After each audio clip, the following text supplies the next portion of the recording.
Good evening everyone. आज मैं आप सभी को इकाई 2 लेसन 5 आनुवांशिकी और विकास पढ़ाने जा रही हूँ।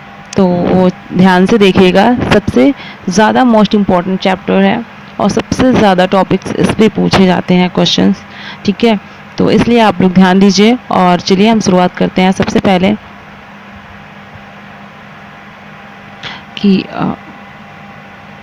आनुवांशिक लक्षण। ठीक है, सबसे पहले देख लेते हैं आनुवांशिक लक्षण। प्रत्येक जीव के वे सभी लक्षण जो एक पीढ़ी से दूसरी पीढ़ी में जाते हैं आनुवांशिक लक्षण कहलाते हैं। जो एक पीढ़ी से दूसरी पीढ़ी में जाते हैं आनुवांशिक लक्षण कहलाते हैं। मैं बस आपको सिंपल से समझा दूंगी और आपको याद हो जाएगा, रटने की ज़रूरत ही नहीं है। तो सबसे पहले बात करते हैं एक पीढ़ी से दूसरी पीढ़ी में लक्षण क्या होते हैं।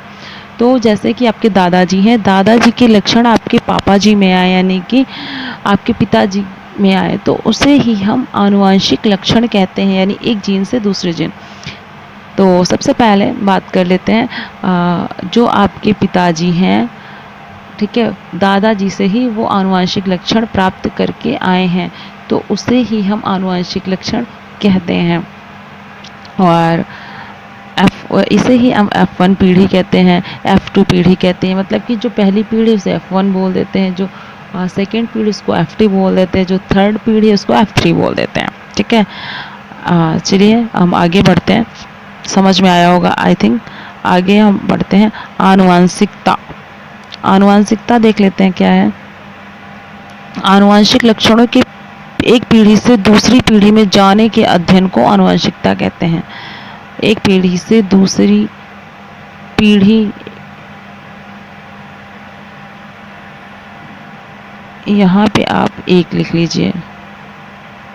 एक पीढ़ी से दूसरी पीढ़ी में जाने के अध्ययन को ही आनुवांशिकता कहते हैं। सिंपल सा है, आनुवांशिकता का मतलब है मैं बस बता दे रही हूँ, जैसे कि आपके दादाजी से आपके पापा जी में लक्षण आए हैं, तो इसको हम जानेंगे ना कि कैसे आए, यानी कि इसका अध्ययन किया गया है और तभी तुम्हें पता चला कि हाँ ये आनुवांशिक लक्षण होते हैं।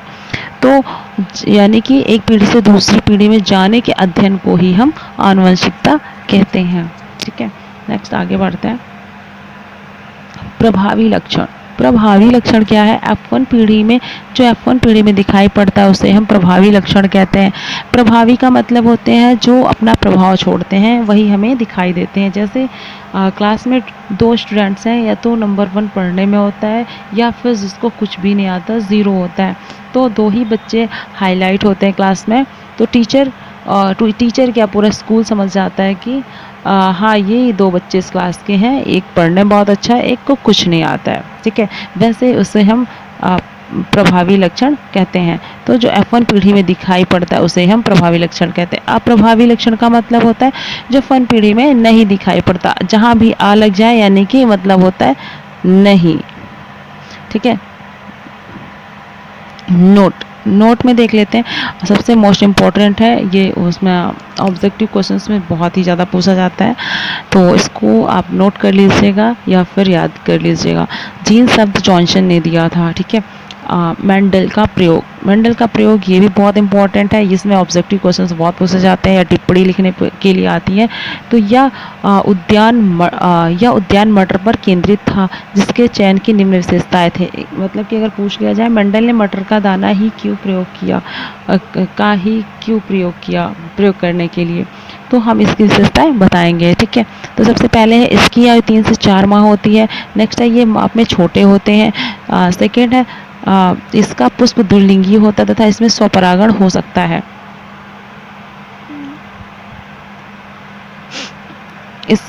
इसका पुष्प द्विलिंगी होता है, इसमें स्वपरागण हो सकता है। सिंपल सा है, आपको समझ में आ गया होगा।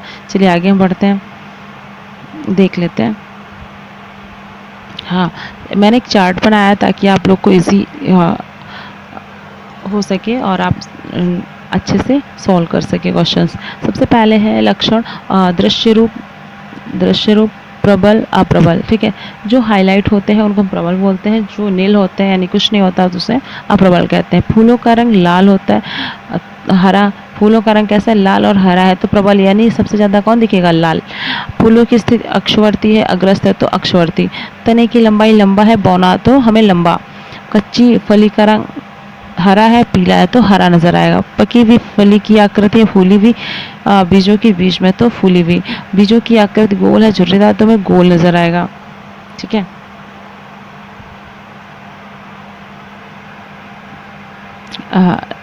नेक्स्ट देख लेते हैं। बीजों की आकृति गोल झुर्रीदार, बीज पत्तों का रंग पीला हरा तो हमें पीला नज़र आएगा। ठीक है, आगे हम बढ़ते हैं। मंडल का एक गुण संकरण का प्रयोग।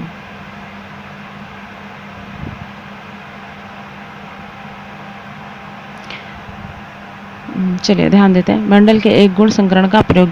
एक जोड़ी विपरीत लक्षणों को ध्यान में रखकर कराया गया संकरण का प्रयोग, यानी कि लंबे पौधे एवं बौने पौधे, एक जोड़ी पौधा लिया गया है।